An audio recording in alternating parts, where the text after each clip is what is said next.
শুনেছি একবার একটা সামলা গরু হাম্বা হাম্বা ডেকে ও দুপুরের ঘুমের ব্যাঘাত করেছিল বলে উনি নাকি একবার তার দিকে এমনি করে তাকিয়েছিল যে সে গরু দুধের বদলে 3 দিন ধরে দই দিতে লাগলো।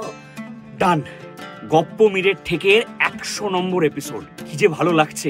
এন্ড আই এম শিওর যে আপনারা যারা যারা ছোট থেকে লীলা মজুমদারের এই গল্পগুলো পড়ে বড় হয়েছেন তারা প্রত্যেকে এবার জানতে চাইবেন প্রদীপিসির বর্ণি বাক্সটা কোথায় রাখা আছে।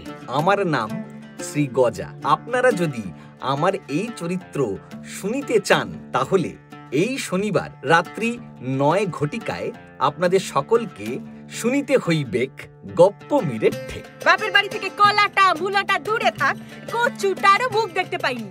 আমি চললুম গপ্প মিরের থেকে শনিবার, পালে এসো।